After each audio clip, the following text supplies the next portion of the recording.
WhatsApp guys, this is Mriganka Dev. তো এখন আমি আসছি মানকাচরের কামাখ্যা মন্দিরের সামনে। আর মানে এখন ব্লগের পিকচারগুলো ভালো হয়ে গেছে, কেননা আমি নতুন মোবাইল নিছি আর এই মোবাইলে মানে ফার্স্ট ব্লগ এইটাই।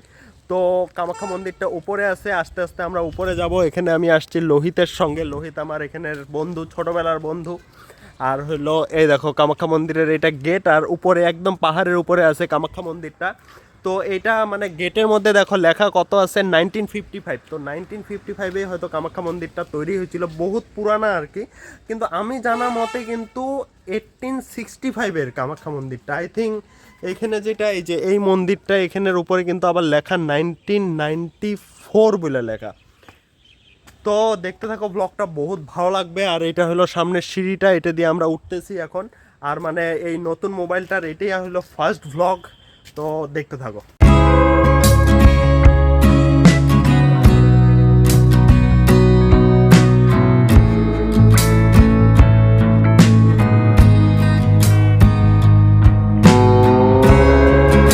সিঁড়িটা বহুত উঁচা, একদম মোটামুটি 150-200টার মতো বোধহয় সিঁড়ি আছে। আর ওই দিকে আছে শিব মন্দির, শিব মন্দিরের ওই দিকেও যাব।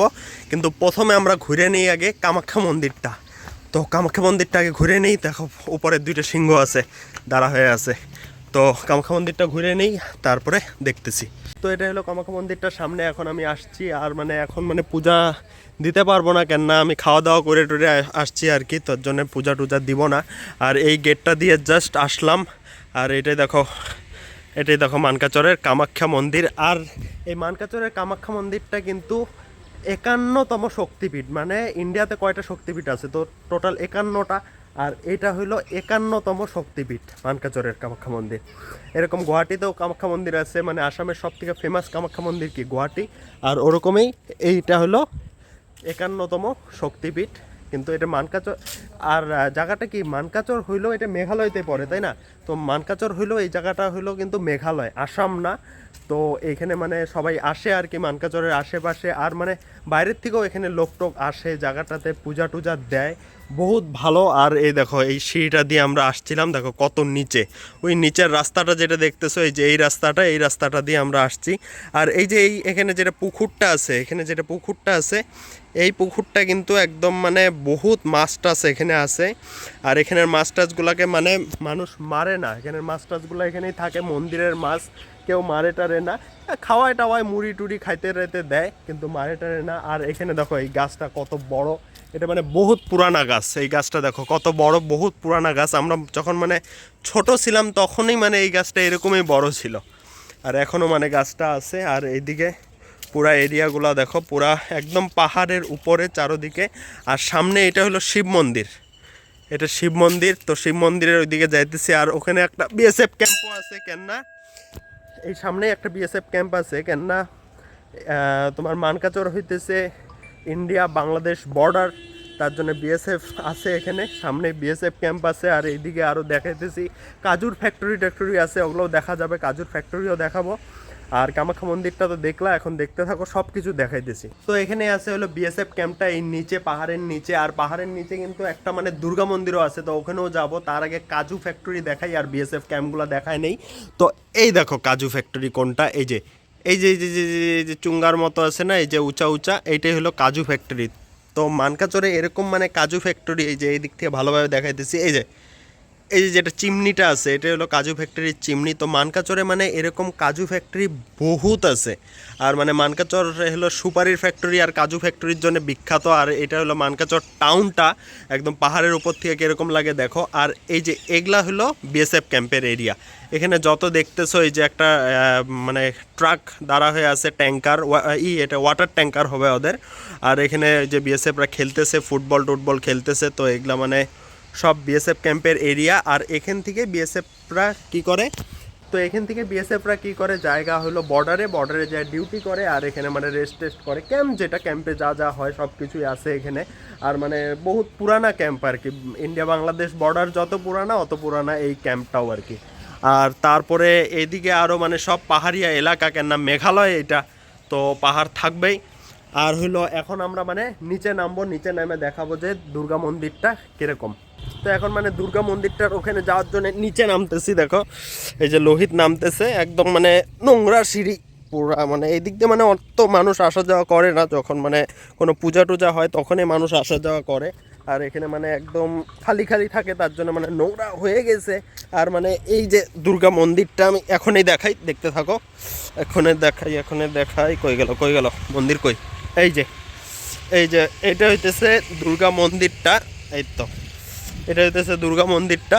তো এইখানে যে দুর্গাপূজা হয় না, ওই যে অক্টোবর মাসে যখন দুর্গাপূজা হয়, মানে যেটা দুর্গাপূজার সিজন, তখনই এখানে দুর্গাপূজা হয়। আর এই দুর্গাপূজাটা কিন্তু মানে আর্মি তো না, বিএসএফরাই করে, তাই না?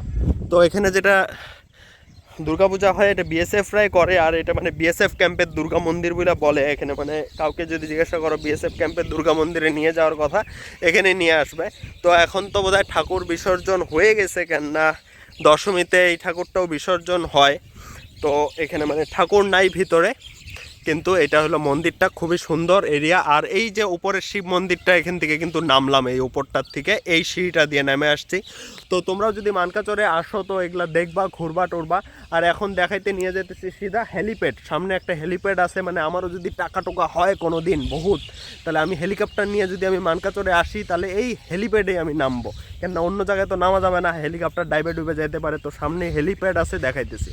তো এখন আমরা যাইতেছি মানে হেলিপ্যাডের ওখানে। তো যাইতে যাইতে এখানে দেখো একটা পার্কের মতো পড়লো, আর এখানে উপরে একটা বাঘ আছে। তো এটা মানে সত্যির ঘটনা যে এই এরিয়াটা যেটা আছে না, এখানে মানে আগে মোটামুটি ধরো 50-60 বছর আগে বাঘ টাক বার হইতো, মানে দাদুদের থেকে শুনছিলাম। মানে কামাখ্যা মন্দিরের যে এরিয়াগুলো আছে ওইদিকে মানে বাঘ টাক পাওয়া যাইতো। তো এখন মানুষ টানুষ চারোদিকে হয়ে গেছে, তো এদিকে আর বাঘ টাক নাই।